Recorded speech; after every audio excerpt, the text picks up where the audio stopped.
రుచికరమైన రసం చేసుకోబోతున్నాము. చూస్తున్నారు గదా! ఇప్పుడంతా వర్షాలకి అందరికీ ఆరోగ్యాలు బాగుండట్లేదు.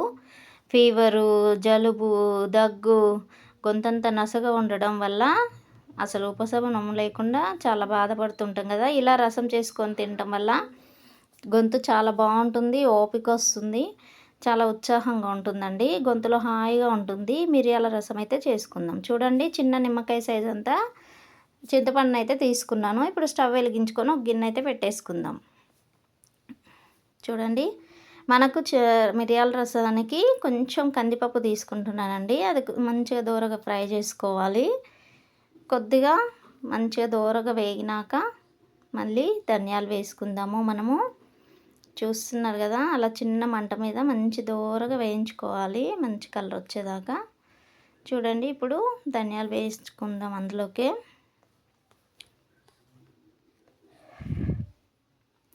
ధనియాలు 1 టీ స్పూను, కొద్దిగా కందిపప్పు, కొద్దిగా ధనియాలండి, కొంచెం జీలకర్ర,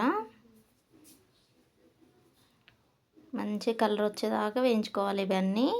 మిరియాలు కూడా మనకు రసానికి మెయిన్గా మిరియాలు కాబట్టి 1 చెంచా పైనే ఉంటాయి. అలా తీసుకొని చల్లారనిచ్చుకోవాలి, పక్కన పెట్టుకొని. ఇప్పుడు చూడండి, మన పోపుకి 1 స్పూన్ అయితే ఆయిల్ సరిపోతుంది. ఎక్కువ ఆయిల్ అవసరం లేదా రసానికి. చాలా ఈజీ అండి. ఒక 10 మినిట్స్లో చేసేసుకోవచ్చు. చాలా ఈజీగా ఉంటుంది, గొంతులో హాయిగా ఉంటుంది. చూడండి, కొంచెం ఆవాలు వేసుకున్నాను, కొద్దిగా మెంతులండి, కొద్దిగా జీలకర్ర. చాలా చాలా బాగుంటుందండి ఈ రసం అయితే. కొంచెం కరివేపాకు వేసుకున్నాను. బాగా పోపు వేసుకొని మంచిగా కలబెట్టుకోవాలి. 3 పచ్చిమిర్చి తీసుకున్నాను, 1 చిన్న టమాటో తీసుకున్నాను. ఇవన్నీ వేగుతూ ఉన్నప్పుడు వేసేసుకొని కలిపేసుకోవచ్చు అండి. చాలా ఫాస్ట్గా అయిపోతుంది. అసలు గొంతు బాగాలేనప్పుడు చాలా ఈజీగా బాగవుతుంది ఈ గొంతు అయితే. ఎంత హాయిగా ఉంటుందో ఈ రసంతో తినేప్పుడైతే. ఇలా కొంచెంగా మగ్గించుకొని 1/2 టీ స్పూను పసుపు, 1 స్పూను సాల్ట్ అండి, 1 చెంచా రుచికి సరిపడా చూసుకొని వేసుకోవాలి ఉప్పు అయితే. ఇవన్నీ వేసుకొని కొద్దిగా కారం, కొంచెం మనకు ఘాటుగా ఉండాలి కాబట్టి కొంచెం పచ్చిమిర్చి వేసాము. కొంచెం అది ఈ పులుసు అంతా తీసుకొని అందులోకి వేసుకోవాలి. ఇప్పుడు తగినంత వాటర్ వేసుకుందాము.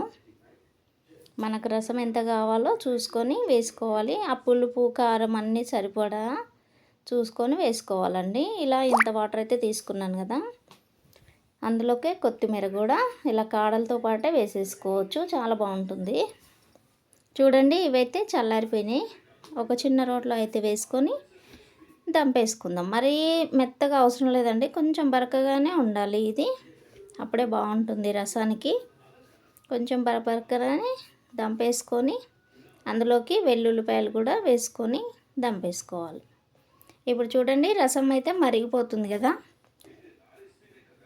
అందులోకి మనం దంపుకున్న ఈ పౌడర్ అంతా కూడా అందులోకి వేసుకొని ఒక 2-3 నిమిషాలు మరగనిచ్చుకుంటే మన రసం అయితే రెడీ అయిపోయింది. ఈ రసం కనుక మీరు తిన్నారంటే మీకున్న జలుబులు, దగ్గు కానీ, జ్వరం కానీ దెబ్బతో పోతుందండి. తప్పకుండా మీరు కూడా ట్రై చేయండి. మీకు ఇలా వచ్చిందో కామెంట్ చేయండి, మీ ఫ్రెండ్స్కి షేర్ చేయండి. ప్లీజ్ అండి, సబ్స్క్రైబ్ చేసుకోండి మన ఛానల్ అయితే. ఇలాంటి వీడియోలు ఎన్నో చూడవచ్చు. చాలా మంచి మంచి వీడియోలు అయితే మన ఛానల్లో ఉంటాయి. చూడండి ఎంత బాగుందో రసం.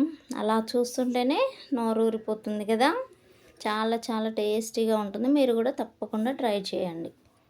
గొంతంతా హాయిగా ఉంటుంది, జ్వరం అంతా పోతుంది. పిల్లలకి జ్వరంతో ఇబ్బంది పడుతూ ఉంటారు కదా, ఆ జ్వరం అంతా కూడా పోతుంది ఈ రసంతో తినిపిస్తే కనుక.